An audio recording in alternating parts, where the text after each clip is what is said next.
Alcoólicos Anônimos pode ajudar.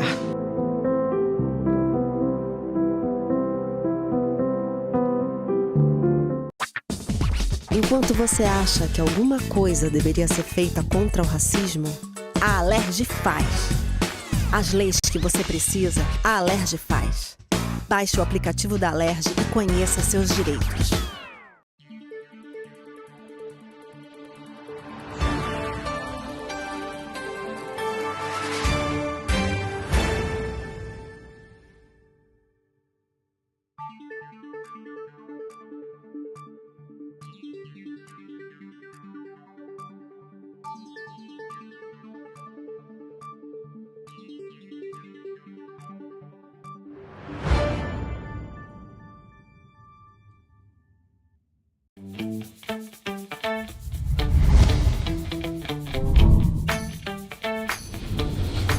TVC, a TV do Correio da Manhã.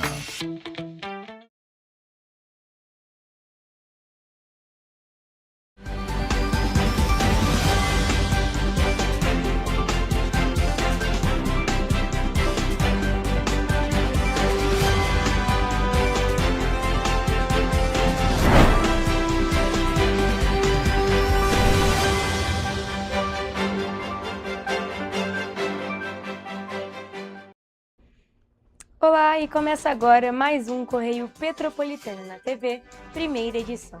Eu sou Mariana Braga e estamos ao vivo dos estúdios da TV Correio da Manhã em Petrópolis, trazendo as principais notícias da região, especialmente para você.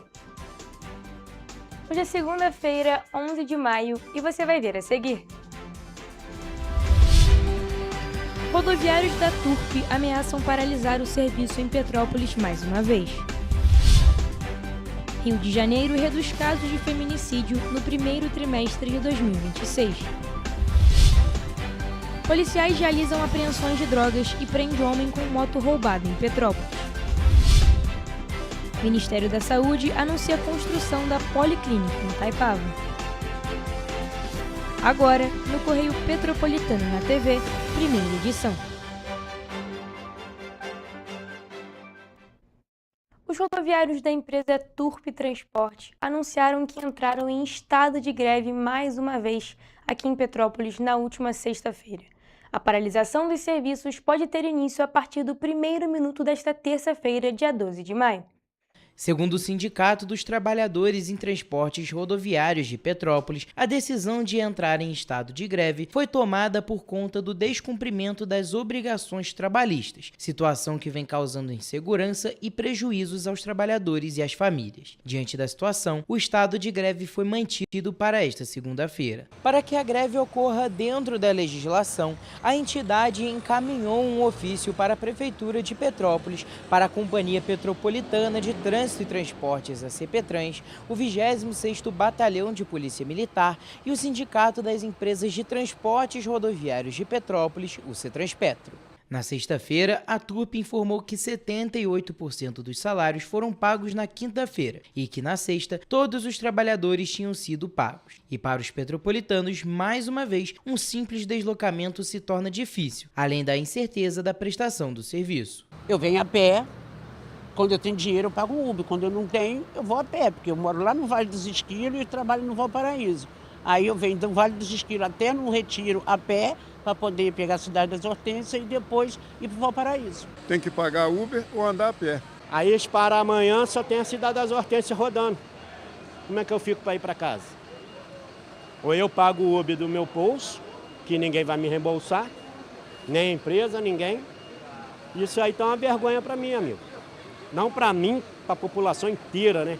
No dia 22 de maio, os trabalhadores da Turp paralisaram o serviço logo nas primeiras horas do dia, interrompendo a circulação dos ônibus. Milhares de passageiros ficaram sem opção de deslocamento em diversos pontos do município. A situação só foi se resolver 5 dias depois, após um acordo firmado entre o sindicato da categoria, a prefeitura e a empresa Turp. Para quem depende do serviço, toda a crise do transporte público de Petrópolis gera uma sensação de insegurança para a população. Prejudica muita coisa. A gente está reclamando aqui agora, entendeu? A situação da Turp está muito difícil, gente, entendeu? E não prejudica só Só eles, prejudica a gente também. Afeta bastante, né? Assim, o trabalhador ele sofre muito com essas paradas, com essa paralisação. E a situação da Turco está muito precária. Os ônibus velhos, manutenção, faltando manutenção, muito precária. Tem muitas dificuldades, os professores não conseguem chegar à escola, quando sempre estão em greve, e tem muitas dificuldades. Gente, mais atualizações sobre esse estado de greve você acompanha nos nossos telejornais e também nas nossas redes sociais. Enquanto o Brasil registrou o primeiro trimestre mais letal para as mulheres dos últimos 11 anos, o estado do Rio de Janeiro apresentou queda nos casos de feminicídio. Segundo o Instituto de Segurança Pública Mulher, o número de registros passou de 32 para 20 casos em comparação com o mesmo período do ano passado. Os dados também mostram redução de 23% nos casos de homicídio doloso contra mulheres no estado. Por outro lado, as tentativas de feminicídio aumentaram mais de 10% no primeiro trimestre desse ano. Para a Secretaria Estadual da Mulher, o crescimento dos registros de violências como constrangimento ilegal e difamação indica que mais mulheres estão buscando ajuda e acessando a rede de proteção antes que a violência chegue ao desfecho fatal. As autoridades também destacam a importância de ampliar o debate sobre a responsabilidade dos agressores e o fortalecimento de políticas públicas. Entre as ações desenvolvidas estão campanhas de conscientização, fortalecimento da rede de apoio e programas voltados para homens autores de violência doméstica. Um dos programas citados pelo governo do estado é o Serviço de Educação e Responsabilização do Homem, desenvolvido em parceria com a Secretaria de Administração Penitenciária e o Instituto Mapear. A iniciativa promove grupos reflexivos para homens autores de violência doméstica e, segundo o estado, em 2025, o programa contribuiu para a redução da reincidência de 17% para 2% entre os homens acompanhados na unidade prisional Patrícia Scioli. E agora falando sobre ocorrências policiais. Policiais militares do 26º Batalhão realizaram ações de combate ao tráfico de drogas em diferentes pontos de Petrópolis na última sexta-feira. As ocorrências foram registradas na Posse, no Sertão do Carangola e também em Correias. Na sexta-feira, na localidade do Bonfim, em Correias, policiais prenderam um homem de 21 anos por tráfico de drogas e receptação. Segundo a Polícia Militar, a equipe recebeu denúncias de que o suspeito estaria comercializando entorpecentes na região do Itamaraty, utilizando uma motocicleta roubada. Durante patrulhamento, os agentes localizaram um homem conduzindo a motocicleta. Ao perceber a aproximação da guarnição, ele tentou fugir, colidiu com veículos estacionados e tentou escapar a pé, mas foi capturado após cerco tático. Na abordagem, os policiais encontraram tabletes de maconha escondidos sob o banco da motocicleta. O suspeito confessou a venda de drogas e informou que havia mais material entorpecente em casa. Na residência do acusado, foram apreendidos 16 tabletes de maconha, um pino de cocaína, uma balança de precisão e R$310 em espécie. A motocicleta roubada também foi recuperada. O homem foi encaminhado para a 105ª Delegacia, onde permaneceu preso em flagrante pelos crimes de tráfico de drogas e receptação. Ainda na tarde de sexta-feira, outra apreensão foi realizada, agora na rua Valdemar Vieira Afonso, no bairro Sertão do Carangola. De acordo com a Polícia Militar, indivíduos também fugiram ao perceberem a aproximação das equipes, deixando para trás o material entorpecente. Após buscas na região, os policiais encontraram 51 pinos de cocaína e 92 pequenos tabletes de maconha, todos prontos para comercialização. Todo o material apreendido foi encaminhado para a 105ª Delegacia de Polícia no Retiro. Já na manhã de sexta-feira, policiais militares apreenderam drogas na localidade do Salão Azul, na Posse. Segundo os agentes, durante o patrulhamento, os suspeitos fugiram ao perceberem a chegada da guarnição e abandonaram o material no local. Foram apreendidos 401 pinos de cocaína, 164 pequenos tabletes de maconha e 63 frascos de loló. A carga está avaliada em R$ 12.580. Todo o material também foi encaminhado para a delegacia, onde permaneceu apreendido. E outras duas ocorrências registradas pelo 26º Batalhão resultaram na prisão de uma mulher e na apreensão de uma arma de fogo no centro de Petrópolis também durante o fim de semana. Na noite de domingo, policiais militares prenderam uma mulher de 30 anos, apontada pelos agentes como autora de diversos roubos e furtos no centro de Petrópolis. A equipe foi acionada para uma ocorrência de roubo em um hotel na rua Visconde de Souza Franco. No local, a suspeita já havia sido imobilizada por funcionários, após ela e um homem, ainda não identificado, ameaçarem uma vítima com uma faca e roubarem um celular e 2 garrafas de champanhe. A mulher foi presa em flagrante pelo crime de roubo, com base no artigo 157 do Código Penal. A faca utilizada na ação foi apreendida. Já na madrugada de sábado, policiais apreenderam uma pistola de calibre .32 e 6 munições intactas durante uma ocorrência na Praça Marechal Carmona, no centro de Petrópolis. Os agentes foram acionados para verificar uma denúncia de lesão corporal e, ao chegarem no local, receberam a informação de que um homem armado estaria ameaçando pessoas no interior de um prédio. O suspeito, de 47 anos, tentou fugir e resistiu à abordagem. Durante as buscas, os policiais localizaram a arma escondida próximo ao teto do banheiro. O acusado admitiu não ter porte de arma de fogo e, por essa razão, foi preso em flagrante e encaminhado para a 105ª Delegacia de Polícia. Agora, mudando de cidade, entre a sexta e o domingo, os agentes do 38º Batalhão de Polícia Militar atenderam uma série de ocorrências nos municípios de Três Rios e Paraíba do Sul. Nos atendimentos, 4 pessoas foram presas e uma grande quantidade de drogas e uma arma de fogo foram apreendidas.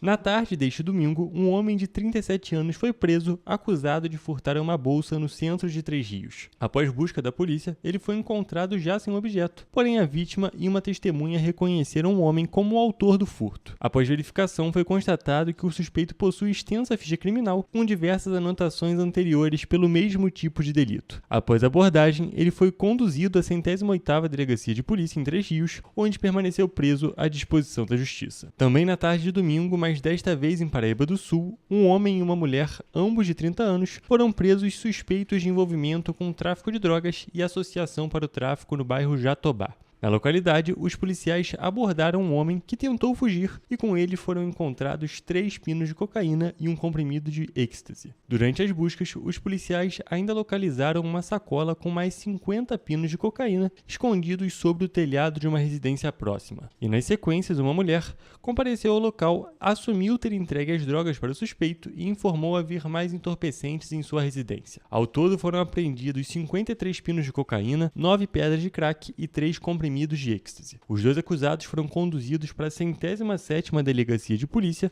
em Paraíba do Sul, onde permaneceram presos. Ainda no domingo em Paraíba do Sul, porém na parte da manhã, os policiais militares apreenderam drogas e munições na localidade conhecida como Escadão do Volante, no bairro Morro do Volante. Após denúncias sobre a atuação do tráfico na região, os agentes foram até o local e perseguiram suspeitos que fugiram por uma área de mata. Após buscas, os policiais apreenderam 86 pinos de cocaína, uma pedra de crack, além de 18 munições calibre .40. Todo o material foi encaminhado para a 107ª Delegacia de Polícia. Já na tarde de sábado, também em Paraíba do Sul, um homem de 40 anos foi preso durante um patrulhamento no bairro Eldorado. O acusado foi abordado após denúncias anônimas. Durante buscas no veículo conduzido pelo homem, os policiais encontraram um revólver calibre .32 com 3 munições, uma faca, um soco inglês, um aparelho celular, uma bucha de maconha e R$ 1.025 em espécie. O suspeito e todo o material apreendido foram encaminhados para a Delegacia de Polícia da cidade.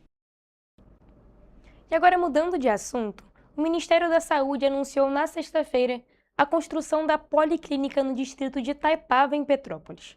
A unidade surgiu através do novo Programa de Aceleração de Crescimento PAC, com investimento de R$ 40 milhões para o estado do Rio de Janeiro.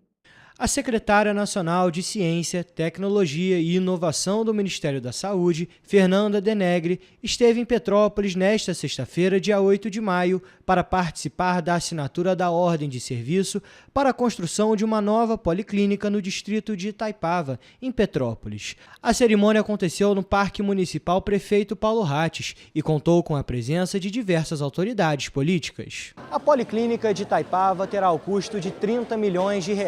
Segundo a Secretaria Municipal de Saúde, R$ 17 milhões vão ser investidos para a construção e R$ 13 milhões vão ser destinados para a compra dos equipamentos. Além da Policlínica, o evento marcou também as assinaturas para o início das obras de unidades básicas de saúde em outros 5 municípios do estado do Rio de Janeiro. Junto com o equipamento de Itaipava, o investimento total é de mais de 40 milhões de reais, com recursos federais assegurados pelo Ministério da Saúde, que serão transferidos diretamente para os municípios. Porque a gente sabe que a população, às vezes, tem acesso à unidade básica de saúde, mas leva muito tempo para ter acesso a um exame especializado, a uma consulta especializada, a um exame, para poder fechar seu diagnóstico. Apesar da inauguração, Petrópolis enfrenta inúmeras questões relacionadas à saúde, como, por exemplo, dívidas com fornecedores do Serviço Autônomo do Hospital Alcides Carneiro e o contrato entre a Prefeitura e o Hospital Santa Teresa, que ganhou novas condições em caso de saída do SUS. Com isso, a reportagem questionou o prefeito Ingo Rames sobre esses problemas. Eu já discordo de você que você disse que a saúde não está com problema. O problema da saúde de Petrópolis existe há muitos anos, a gente é muito grande, como eu disse, são 7 unidades, porta de entrada 24 horas abertas, a gente precisa manter isso em pé. A saúde de Petrópolis funciona 100%, logicamente tem ajustes para ser feitos, a gente vai trabalhar dia a dia para cumprir esses compromissos, a gente vai fazendo. O prefeito afirmou que vem cumprindo alguns compromissos relacionados ao SERRAC. O SERRAC não deve fornecedor de hoje, deve fornecedor há muitos anos. Se você olhar o que nós, que às vezes a imprensa não fala muito, que a gente teve de dívida, que a gente pagou de dívida também, então é importante colocar isso também. Eu sou muito na minha, não gosto de ficar atacando ninguém, mas nessas horas, como a pergunta veio dessa maneira, é importante responder dessa forma também. Então, os fornecedores sendo pagos, naturalmente os serviços funcionam, se for lá um Ciscar negócio, ver tudo funcionando, tudo acontecendo, cirurgia, parto, exame, consulta, tudo acontece naquele hospital. A secretária de Saúde, Clarissa Rippel, informou que apesar do investimento do PAC, Petrópolis vai precisar do auxílio do Ministério da Saúde e do aumento do teto financeiro de média e alta complexidade, que é o limite máximo de recursos federais repassados mensalmente pelo Ministério da Saúde a estados e municípios. Segundo ela, o teto não acompanhou a evolução da saúde no município. Então, com o incremento de teto MAC, que já foi aprovado na CIB e na CIR, o nosso ministro vai ser sensibilizado, nós demonstraremos a nossa produção e os nossos custos. Tendo esse aumento, a gente consegue, com certeza, manter a saúde do nosso município. A Policlínica de Itaipava vai ser construída em um terreno localizado na Estrada União e Indústria. O equipamento vai estar localizado entre o quartel do Corpo de Bombeiros da região e o Instituto Chico Mendes de Conservação e Biodiversidade, o ICMBio. A iniciativa integra o programa Agora Tem Especialistas Caminhos da Saúde, que reúne ações voltadas para a ampliação da oferta de consultas, exames e cirurgias no SUS, com o objetivo de reduzir o tempo de espera por atendimento. E você vai ver no próximo bloco. Coati é flagrado invadindo uma casa e abrindo a geladeira durante a madrugada em Petrópolis. Petrópolis Convention chega aos 30 anos, consolidando o turismo como motor da economia. Dia da Vitória é celebrado em Petrópolis. O Correio Petropolitano na TV, primeira edição, volta já. Petrópolis, uma cidade histórica, que agora tem um novo ponto de conexão. O Correio Petropolitano se renovou e leva o que de mais importante acontece na cidade, de maneira mais ágil e acessível. Acesse as notícias de Petrópolis de maneira rápida e prática, onde quer que você esteja. Fique por dentro dos acontecimentos da cidade, da política, da cultura e muito mais. Correio Petropolitano. A informação de qualidade a um clique de distância. Acesse www.correiopetropolitano.com.br. Para ter mais qualidade de vida, conte com a maior rede de academias de Petrópolis. Aqui na Corper, com uma mensalidade, você utiliza todas as unidades: Centro, Bingen, Itamaraty e Itaipava. Com planos a partir de R$ 98,00, a academia oferece ambientes modernos para você cuidar da sua saúde com segurança. Os espaços contam com dezenas de aparelhos de musculação, diversos equipamentos para aeróbico e funcional, além, é claro, de profissionais qualificados e uma extensa grade de aulas coletivas, que inclui dança, bike, jump, Wolf Fit, Step Fit, entre outras. Nossas estruturas são equipadas com salas de musculação e aulas coletivas, salas de avaliação física e nutricional, vestiários e estacionamentos amplos. Venha nos fazer uma visita e surpreenda-se! Enquanto você pensa que poderia ganhar igual aos homens, a Alerj faz. As leis que você precisa, a Alerj faz. Baixe o aplicativo da Alerj e conheça seus direitos.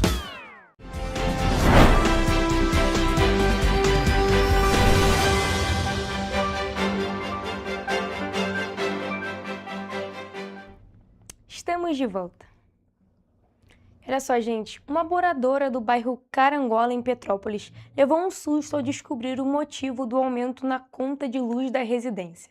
Depois de instalar câmeras de segurança, ela flagrou um coati entrando na cozinha durante a noite e abrindo a geladeira em busca de comida. As imagens mostram o animal entrando na casa e seguindo diretamente para a cozinha. Com facilidade, o coati abre a geladeira, retira alimentos e deixa o eletrodoméstico aberto. Segundo a moradora, a situação se repetia durante as madrugadas. E apesar da cena inusitada, o caso tem gerado preocupação entre moradores da região. Relatos apontam que o mesmo animal já teria aparecido em outras residências, inclusive atacado animais da vizinhança. A descoberta rapidamente chamou atenção nas redes sociais e as imagens do visitante noturno viralizaram. Começou com a gente amanhecendo, indo até a cozinha e a lixeira revirada. Uma sujeira que só dentro da cozinha. Na segunda vez, além da lixeira estar toda revirada, tinha também uma fruteira em cima de um móvel meu, mais ou menos 1 metro. Estava sem tampa e tinha uma manga e abacate estavam comidos. No início, a moradora acreditou que um gato pudesse estar invadindo a casa, mas a suspeita mudou depois que frutas começaram a aparecer mordidas e a geladeira foi encontrada aberta com marcas de patas pela cozinha. Em uma das madrugadas, uma panela com estrogonofe chegou a ser derrubada no chão. A preocupação aumentou após vizinhos relatarem que o mesmo coati teria atacado animais da região, inclusive um gato que não resistiu aos ferimentos, além de galinhas de uma casa próxima. O coati simplesmente abre a geladeira e escolhe o que ele quer. Chega a ser engraçado, né? Mas é preocupante também. Então a gente só quer a ajuda de algum órgão competente para poder nos ajudar. Especialistas alertam que ao encontrar alimento com facilidade em áreas urbanas, animais silvestres podem passar a se aproximar cada vez mais das residências. A orientação é evitar deixar comida exposta e acionar os órgãos ambientais em casos como esse. Henrique Avancini parecia ter encerrado a carreira no auge. O maior nome da história do ciclismo brasileiro se aposentou do mountain bike em 2023, depois de conquistar títulos mundiais e colocar o Brasil entre as potências da modalidade. Mas um antigo sonho voltou a acelerar mais forte. 18 meses depois da aposentadoria, ele iniciou uma nova trajetória no ciclismo de estrada e já conquistou um dos principais títulos do calendário norte-americano.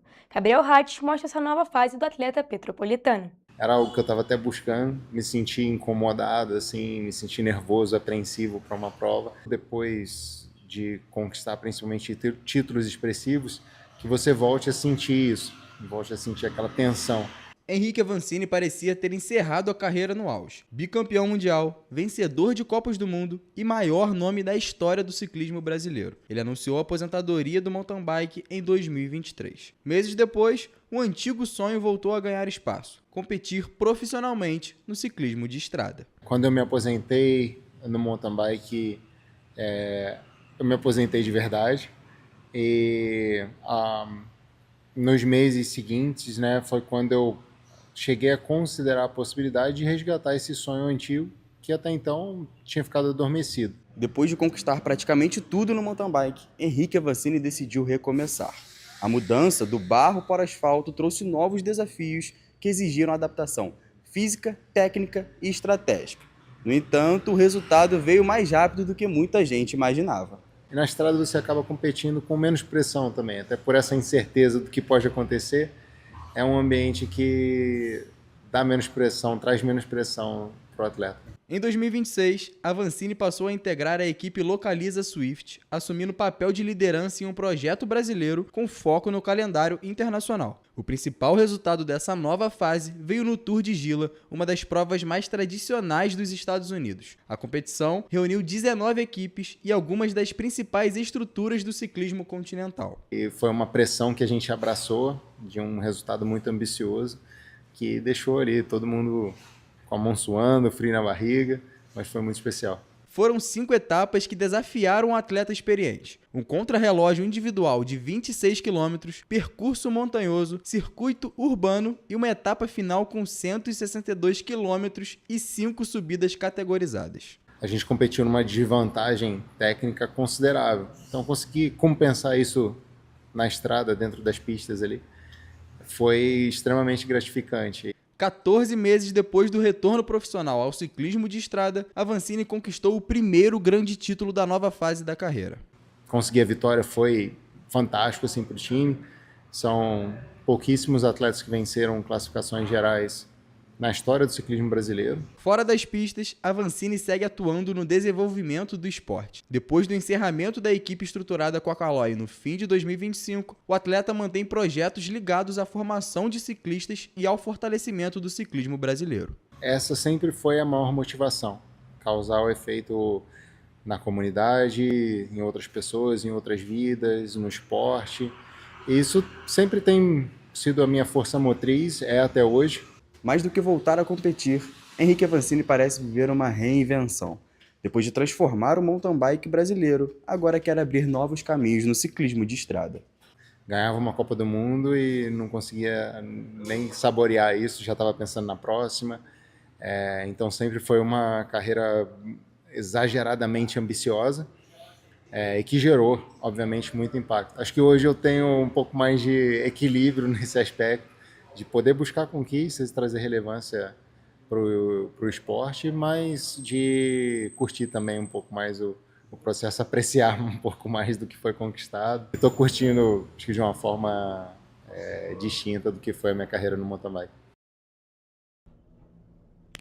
Nascido da articulação de empresários que enxergam no turismo um motor de desenvolvimento para Petrópolis, o Petrópolis Conventions Visitors Bureau celebrou os seus 30 anos, reafirmando a força das associações que ajudaram a transformar a cidade em um dos principais destinos turísticos do estado. Reunindo cerca de 130 empresários na Locanda Centro Histórico na última quarta-feira, o Conexão Convention promoveu um encontro com a marca registrada da entidade, criar sinergias, aproximar lideranças e estimular reflexões estratégicas sobre o desenvolvimento de Petrópolis e o futuro do turismo. Eu parabenizo o Petrópolis Convention, na pessoa do presidente Fabiano, parabenizando toda a sua diretoria, todos os seus mantenedores. Eu sei que não é fácil completar 30 anos de existência numa cidade do interior, mas uma cidade de Petrópolis é uma joia rara que nós temos no interior do estado do Rio. 3 décadas depois, os números mostram que o empresariado estava certo ao apostar no turismo como vetor de desenvolvimento para Petrópolis e a criação do Bureau. Hoje, o segmento representa cerca de 6% do PIB da cidade, movimenta aproximadamente R$1 bilhão por ano e gera mais de 8 mil empregos diretos no município. Fundado em 1996, o Petrópolis Convention e Visitors Bureau é hoje considerado uma das principais entidades do segmento no país, reunindo mais de 150 associados e atuando diretamente na capacitação de eventos, no fortalecimento da cadeia turística e na consolidação de Petrópolis como um destino competitivo no cenário nacional. E o 32º Batalhão de Infantaria Leve de Montanha realizou na manhã de sexta-feira uma solenidade em comemoração aos 81 anos do Dia da Vitória, que é a data que marca o fim da Segunda Guerra Mundial na Europa após a rendição inconstitucional da Alemanha nazista. A cerimônia homenageou a participação dos mais de 25 mil combatentes brasileiros que atuaram no conflito.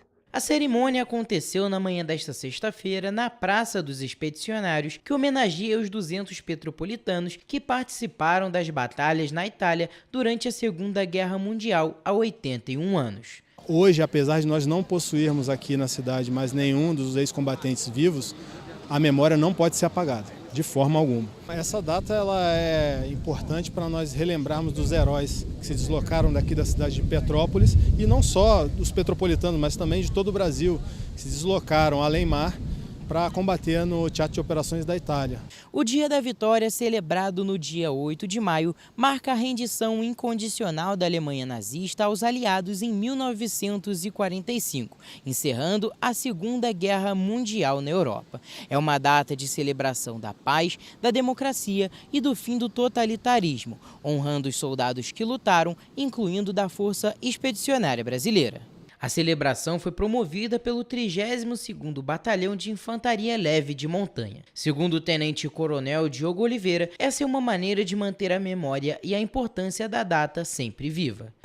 Nós não podemos esquecer daqueles que lutaram, nós não podemos esquecer que a guerra é um fenômeno que ainda está na humanidade, que nós temos que estar preparados para isso. Para José Ailton, representante da Associação dos Militares da Reserva de Petrópolis, a liberdade foi conquistada naquele dia 8 de maio de 1945. Que o brasileiro ele esquece que a liberdade que ele tem hoje deve a esses guerreiros. Você não pode esquecer quem te deu a liberdade que você experimenta hoje. O evento reuniu, além de militares do 32º Batalhão de Infantaria Leve de Montanha, representantes da Associação dos Militares da Reserva de Petrópolis, da Força Expedicionária Brasileira e da Guarda Civil Municipal. E você vai ver a seguir. O Hospital Estadual da Criança promove apoio entre mães de pacientes internados. A assinatura digital do gov.br ultrapassa 500 milhões de usos. Detran RJ cria novas regras para proteger vítimas de clonagem. Conselho Monetário Nacional regulamenta programa de renovação de ônibus e caminhões. O Correio Petropolitano na TV, primeira edição, volta em instantes.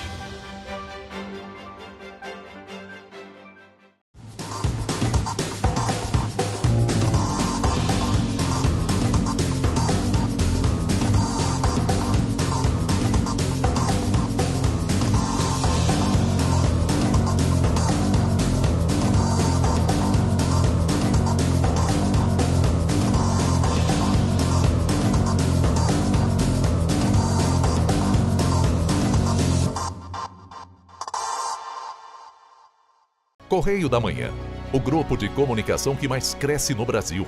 5 gráficas, 5 jornais diários. Correio da Manhã, Correio Nacional, Distrito Federal, Sul Fluminense, Petropolitano e agora Correio da Manhã São Paulo. Além do Jornal da Barra, Jornal de Turismo, Revista O Cruzeiro, TV Correio da Manhã e estúdios próprios. Grupo Correio da Manhã, informação com tanta credibilidade que é impressa todos os dias. O estado do Rio de Janeiro é, com certeza, um estado de inspiração. Eu sou mais RJ. E você? Sou mais cultura. Sou mais emprego. Sou mais segurança, com mais polícia nas ruas. O Rio de Janeiro está em alta. Para onde você olha, tem mudança acontecendo. Que orgulho viver aqui. Somos o estado que não para de crescer. Governo do Estado do Rio de Janeiro. Enquanto você acha que alguma coisa deveria ser feita contra o racismo, a Alerj faz. As leis que você precisa, a Alerj faz. Baixe o aplicativo da Alerj e conheça seus direitos. Segurança com inteligência, estratégia e ação. Antes não tinha, agora tem. O governo do estado investe mais de 16 bilhões por ano em câmeras de reconhecimento facial, central de vídeo monitoramento, mais policiais, viaturas e muito mais. É isso, Edu. Flávia, antes entrava e saía governo, os bandidos seguiam armados. Hoje o Rio bate recordes na apreensão. Antes o investimento do Segurança Presente era só na capital.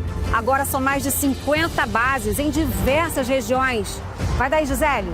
O Rio sempre teve vocação para grandes eventos, certo, Tenente? Positivo. Agora também dá show em planejamento. Antes, não tinha estratégia. Agora, temos até uma agência central de inteligência. Isso dá mais agilidade nas investigações, né, Major? Claro, Flávio. Positivo. Bota positivo nisso. O Rio de Janeiro tem um governo que trabalha muito. Primeiro ele faz, depois ele mostra. Como tem que ser, né?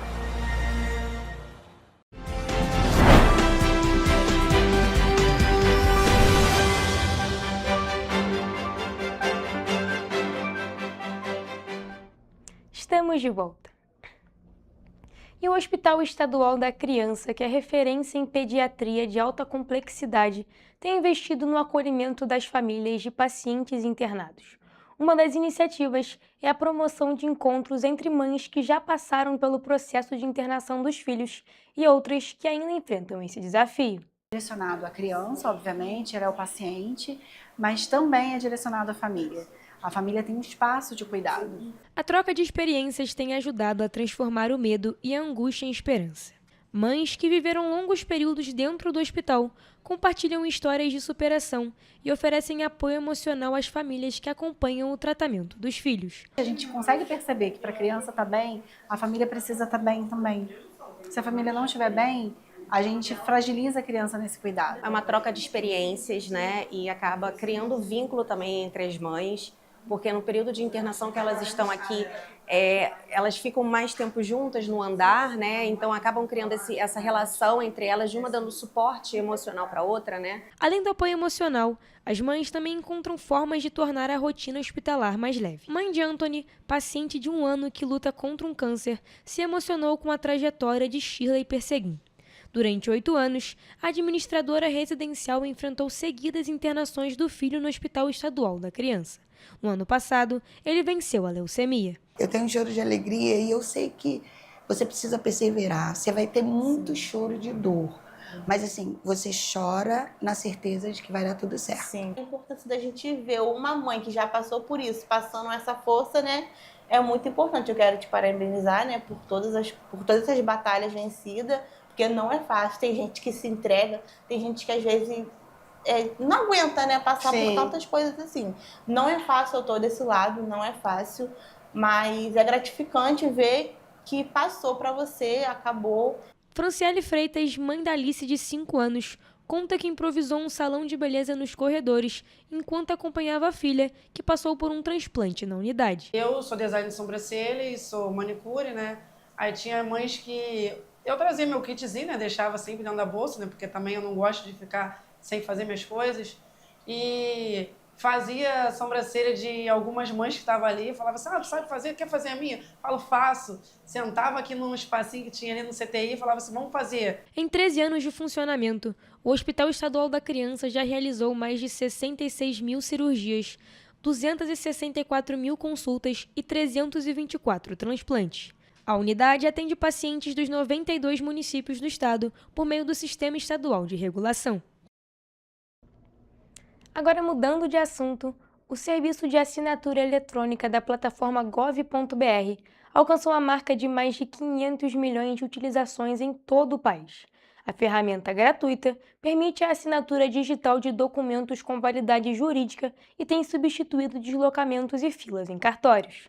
Organizado pelo Ministério da Gestão e da Inovação em Serviços Públicos, o sistema está disponível para usuários que possuem conta prata ou ouro da plataforma gov.br. O crescimento do uso da ferramenta ganhou força a partir de 2023, quando o número de acessos triplicou em relação ao ano anterior. Em 2024, foram mais de 100 milhões de assinaturas digitais. Já em 2025, o total superou 200 milhões. A expectativa do governo federal é que, mantido o ritmo atual, a plataforma ultrapasse 280 milhões de assinaturas apenas em 2026. Segundo o secretário de Governo Digital do Ministério, Rogério Mascarenhas, a facilidade de uso é um dos principais motivos para o crescimento da ferramenta. De acordo com o secretário, o usuário pode assinar documentos diretamente pelo celular de qualquer lugar, com segurança e validade jurídica, sem custos com reconhecimento de firma em cartório. A assinatura gov.br faz parte dos mais de 13 mil serviços disponíveis na plataforma digital do governo federal. Atualmente, o sistema possui mais de 176 milhões de usuários em todo o Brasil. E o Detran do Rio de Janeiro publicou novas regras para reforçar a proteção de motoristas vítimas de clonagem de veículos. A portaria define procedimentos mais ágeis para a investigação dos casos e também facilita a troca de placas e a contestação de multas indevidas. A nova regulamentação foi publicada no Diário Oficial desta quinta-feira e cria um fluxo administrativo mais organizado e seguro para quem sofre com o crime de clonagem de placas. Segundo o presidente do Detran RJ, Rodrigo Coelho, a medida traz mais transparência, segurança e controle no processo de investigação, além de ajudar no combate às fraudes. O pedido de abertura do processo poderá ser feito pelo proprietário do veículo ou representante legal, por meio do Sistema Eletrônico de Informações, na sede do Detran, nos serviços auxiliares de trânsito ou na corregedoria do órgão. Entre os documentos necessários estão o registro de ocorrência policial, documentos do veículo, fotografias atualizadas e notificações de multas suspeitas. Durante a investigação, o Detran poderá incluir uma restrição administrativa cautelar no cadastro do veículo, além de suspender temporariamente multas, pontos na CNH e outros processos relacionados às infrações cometidas pelo veículo clonado. Se a fraude for confirmada, o proprietário do veículo original terá direito à troca gratuita das placas, emissão de novo Renavan e novos documentos do automóvel, desde que não haja débitos pendentes. As multas e penalidades geradas pelo veículo clonado também serão retiradas do cadastro do proprietário. O Detran ainda fará comunicação à Secretaria de Fazenda para evitar cobranças indevidas de IPVA. A portaria também prevê a investigação de possíveis irregularidades dentro do próprio sistema do Detran. Casos de fraudes ou falhas administrativas poderão resultar na anulação de procedimentos e na apuração de responsabilidades. Agora, mudando de assunto, o Conselho Monetário Nacional aprovou novas regras para ampliar o acesso a crédito destinado à renovação de veículos de transporte no país. A medida regulamenta a segunda etapa do Move Brasil, lançada na semana passada, que busca facilitar a compra de caminhões, ônibus e outros veículos por profissionais e empresas do setor. O programa funciona como uma linha de financiamento com juros reduzidos e condições especiais para quem precisa trocar ou modernizar a frota de veículos profissionais. Podem participar do programa transportadores autônomos, profissionais ligados a cooperativas, pequenos empresários individuais e empresas de transporte rodoviário e urbano. Com as medidas, o financiamento será oferecido por bancos e instituições financeiras autorizadas pelo Banco Nacional de Desenvolvimento Econômico e Social, que também coordena o programa. Essas instituições são responsáveis por conceder o crédito e avaliar cada operação. A ação que tem o objetivo de permitir que profissionais adquiram veículos novos ou seminovos com condições mais acessíveis. O programa também busca reduzir a poluição. Para atingir esse objetivo, o comprador só vai ter acesso a melhores condições caso comprove a retirada de veículos antigos de circulação e atenda a regras de emissão de poluentes. Com a medida, o governo pretende modernizar a frota de transporte no Brasil, reduzir custos operacionais para motoristas e empresas, diminuir a emissão de poluentes e melhorar a eficiência logística do país. Nós vamos agora para o último e rápido intervalo, mas não saia daí, porque você vai ver no próximo bloco. A ANP regulamenta cálculo para importação do gás liquefeito de petróleo. Postos têm mais de 2 meses sem estoque mínimo de combustíveis. O Correio Petropolitano na TV, primeira edição, volta já. Antes, aqui no Rio, não tinha o devido cuidado com o meio ambiente. Agora tem. O governo do estado está despoluindo a Baía de Guanabara. E com obras de saneamento e ecobarreiras, devolveu as praias do Flamengo e Glória limpas e próprias para o banho. É isso, Edu? E tem mais. Antes o Rio não tinha combate ao desmatamento e nenhum programa de reflorestamento. Agora, o governo do estado fez a recuperação do ecossistema florestal e marinho. Gisélia, com você. Você lembra o que acontecia aqui quando chovia? Aqui, ó, alagava tudo.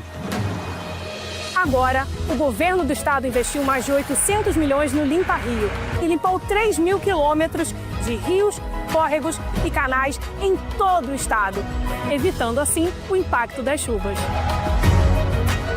O Rio tem um governo que trabalha muito. Primeiro ele faz, depois ele mostra. Como tem que ser, né?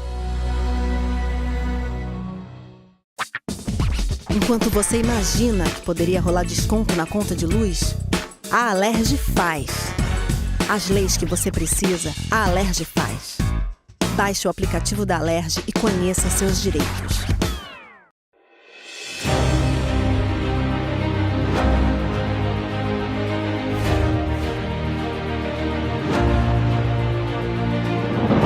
Não é jornalismo de direita, é jornalismo direito. Correio Petropolitano. Tudo que seu jornal não deveria ter deixado de ser. Todos os dias, em uma banca perto de você.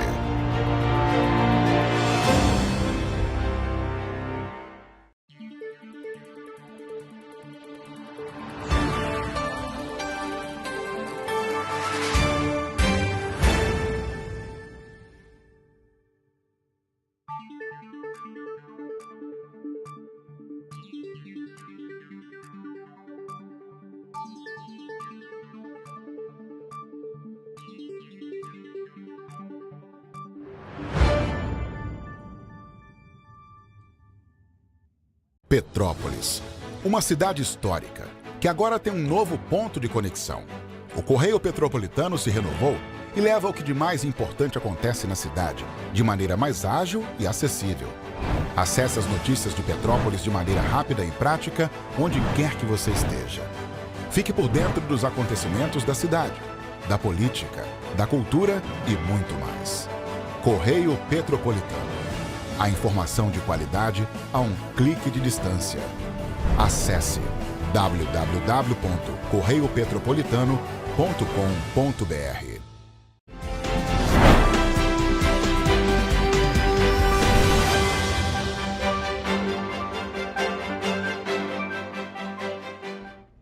Estamos de volta.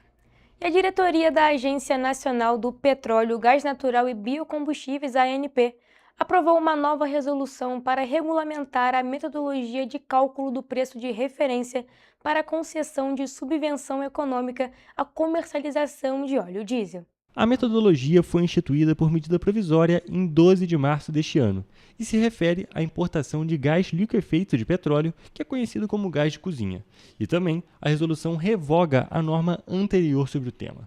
A mudança foi necessária devido a alterações significativas nos termos da resolução anterior, oriundas da contribuição recebidas por meio de consulta pública da ANP de abril deste ano, após uma análise da área técnica da agência.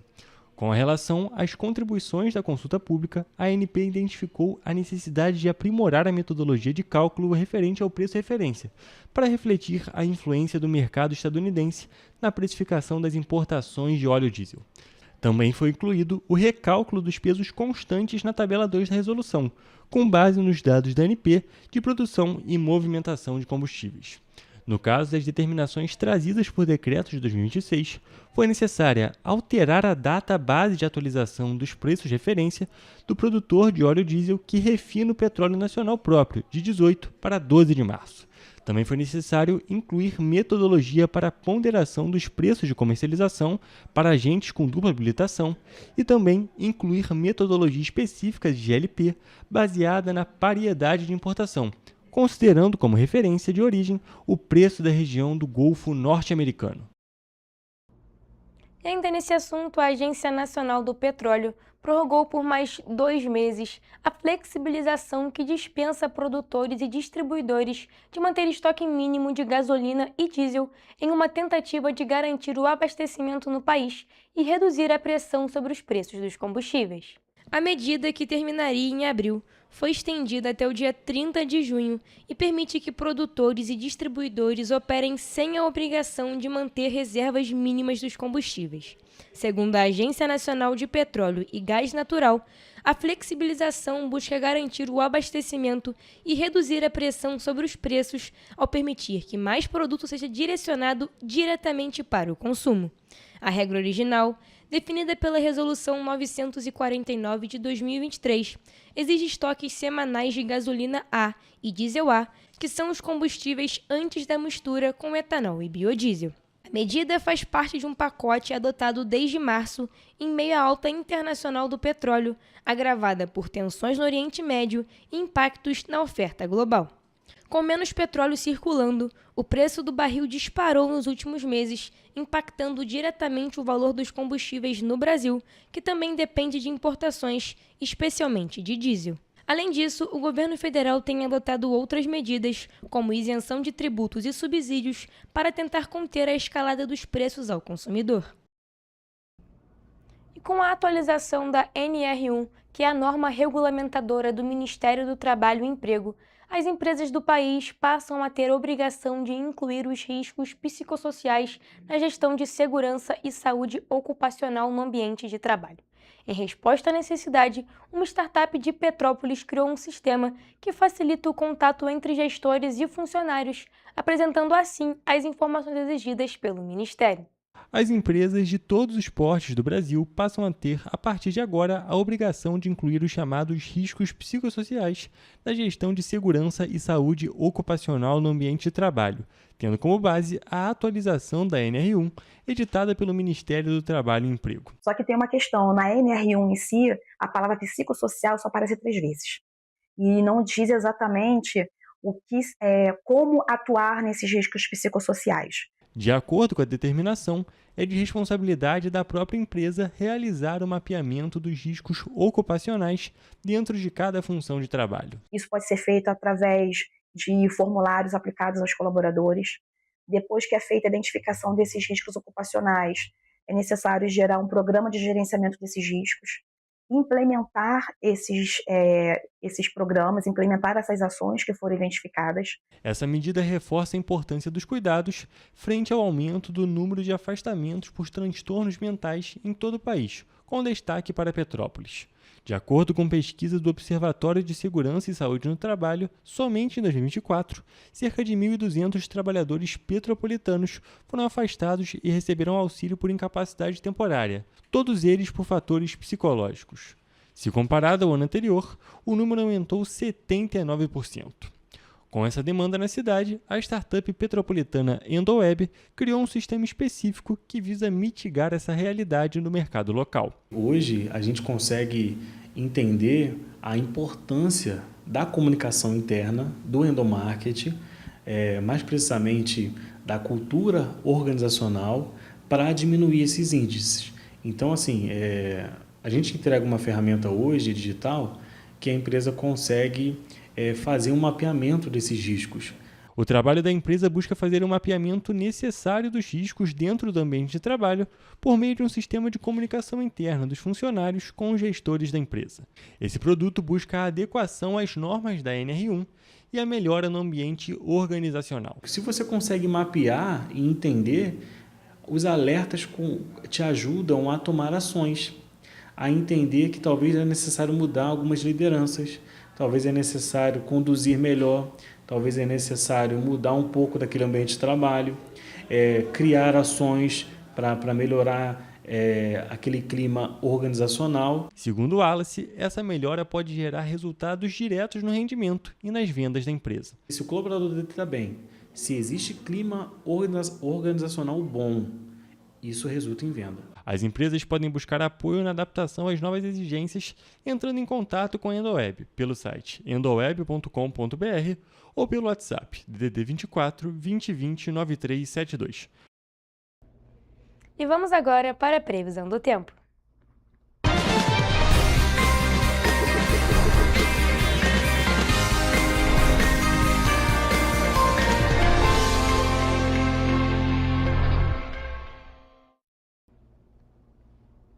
Gente, começamos mais uma semana bem fria comparado com a semana passada. Agora a gente quer saber como é que fica amanhã, terça-feira, e por isso já estou aqui ao vivo com a Evelyn, que vai trazer essas informações pra gente. Boa tarde, Evelyn, tudo bem? O frio permanece para amanhã aqui nas cidades da nossa região de cobertura? Boa tarde, Mariana. Boa tarde a todos que estão nos acompanhando.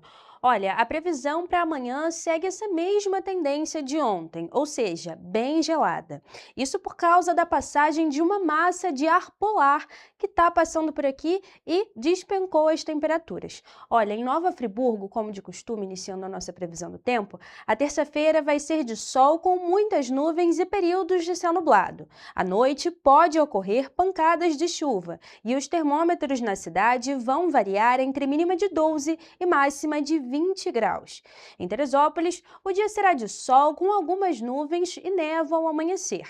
À noite haverá poucas nuvens, mas sem previsão de chuva. As temperaturas nesse caso vão variar entre mínima de 12 e máxima de 21 graus. Aqui em Petrópolis, a previsão segue bem parecida com Teresópolis. Na cidade imperial, a terça-feira vai ser de sol com algumas nuvens. Já à noite, o céu estará com poucas nuvens e os termômetros variando entre mínima de 12 e máxima de 20 graus. Agora, em Paraíba do Sul, o dia será de sol com muitas nuvens na parte da tarde. À noite vai ter muita nebulosidade e as temperaturas vão variar entre mínima de 15 e máxima de 24 graus. E para finalizar a nossa previsão do tempo, em 3 dias o dia será de sol com muitas nuvens e períodos de céu nublado. À noite será com poucas nuvens e os termômetros vão variar entre mínima de 15 e máxima de 23 graus. Então, Mariana, respondendo sua pergunta, o frio continua e as temperaturas despencando. Pois é, a gente viu ontem uma previsão domingo, né, uma previsão bem típica assim da passagem da frente fria. O dia começou com sol entre nuvens, a parte da tarde já estava com aquele russo, né, aqui em Petrópolis, todo mundo conhece assim, e na parte da noite, a parte da tarde e à noite, começou a chuva, aquela chuva intermitente, e à noite também com pancada de chuva, mas para amanhã, terça-feira, já não temos mais previsão de chuva, mas como você falou, o frio continua, as temperaturas mínimas na casa dos 12 graus aqui na região serrana e as máximas na casa dos 20 graus, ou seja, bem frio mesmo. Mas uma notícia aqui para quem não gosta de frio, não gosta tanto assim do frio, na quarta-feira essa massa de ar polar já começa a ir para o oceano e as temperaturas tendem a aumentar pelo menos um pouquinho, porque no outono não é normal as temperaturas na casa dos 30 graus, mas pelo menos não vai estar tão baixa quanto está hoje e amanhã. Mas, Evelyn, muito obrigada por suas informações e essa foi a nossa previsão do tempo.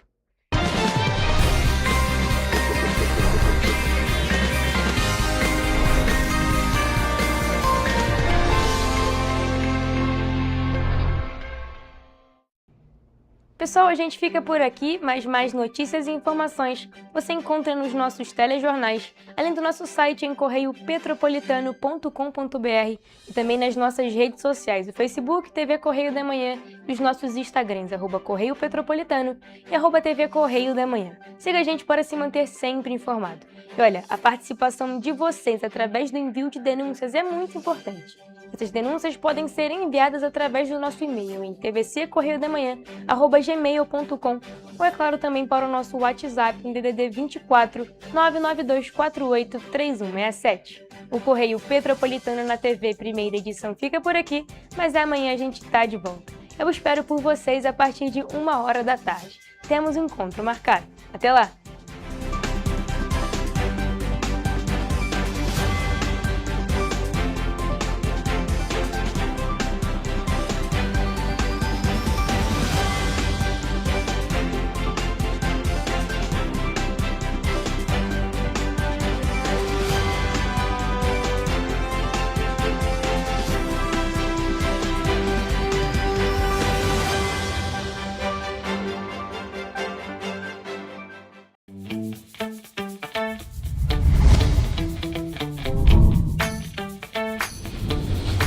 TVC, a TV do Correio da Manhã.